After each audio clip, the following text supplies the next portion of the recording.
Bismillahirrahmanirrahim. Sümme zül-edat. Marifelerin beşincisi zül-edattır. Edat sahibi olan. Yani elle olandır.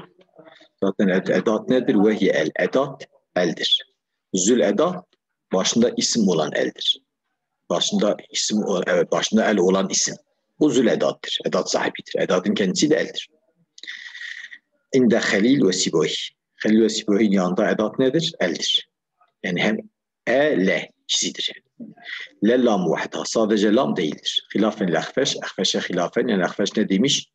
Sadece lamdır demiş. Hemze şey için getirilmiş. Yani onunla telaffuz etmek için getirilmiş. Ve tekunu lil ahdi. Bu el ahdi için gelir. Ahde iki kısımdır. Ahde zikri vardır. Nahu fi zücacetin ez zücacetu. O cam. Ez zücacetu, oradaki el o geçen cama işaret ediyor. Yani damir nasıl mesela makavle racidir ya, o da ona raci olmuş oluyor. Dolayısıyla buna ahde zikri diyoruz. Yani ahde zikri. Yani o yani zikri edilerek bilinen, zikri edilerek bilinen, yani zikir edilmiş biliniyor. Anlaşıldı mı? Yani damir o elflamdar o geçen zücaca işarettir. Ca'el kadı ise buna ahde zihni diyor İbn-i Hişam. Zihni. Yani o bildiğimiz kadı. Hep mesela burada bu mahallede bir kazi var zaten bir tanedir. Ca'el kadı dediğin zaman o zihnimizdeki olan kadı. Diğer diğer nahivciler onlar ahdi harici diyorlar buna. Ahdi harici. Yani bu manada yine diyorlar ahdi harici ama İbn-i Hişam ahdi zihni diyorlar. Çoğunluk ahdi zihni dediklerinde nekireyi kastediyorlar. Mesela diyorsun yani bazen elif lam bir isme dahil olur ama nekire manası yine ifade ediyor. Mesela ekelehu zi'bu.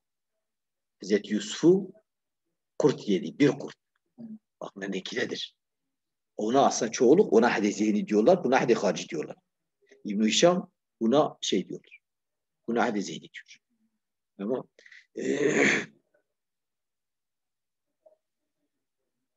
evlil cinsi ya da bazen dedik ve tekunul ahdi evlil cinsi o rahatıdır. Bazen ahdi için gelir dedik ahdi iki kısımdır. Zikri, zihni. Evlil cinsi ya da ahdi cinsi ahdi cinsi evet. Ya el cins için gelir el. Ke ehle yani cins yani hakikat mahiyet. Ke ehleken nase dinar ve dirhem. İnsanları helak ettiği dinar ve dirhem. Anlaşıldı mı? Yani dinar ve dirhemin cinsi. Yani para cinsi anlamında. Bu para yani. Yoksa bütün dinar ve dirhemler değil. Yani fertler bu da maksut değildir. Bazı dinar ve dirhemler yani normalden cins helak eder. Bu cins helak eder ama bazı kişiler için de bazı dinar ve dirhemler onların kurtuluşuna vesile olur. Onlara sevap kazanır.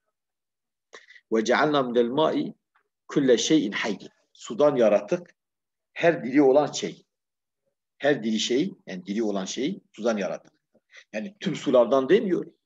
Tüm su yani bu mahiyetten, bu cinsten. Yani su cinsinden yarattık. Anlaşıldı mı? Burada da mahiyet için diyorlar.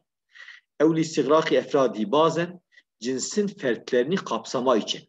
Yani cinsin bütün fertlerini içine almak için kullanılır. Buna el-eflam istigraki diyorlar. Fertleri içine alan. İstigraki efradi. Nahu buna istigraki efradi diyorlar. Nahu hulikal insanu daifen. İnsan zayıf olarak yaratılmıştır. Yani insanın bütün fertleri yani mesela bir sivrisinek bile insanı etkiliyor. Ne kadar güçlü bir insan da olsa sivrisinek soktu mu olur. Anlaşıldı mı?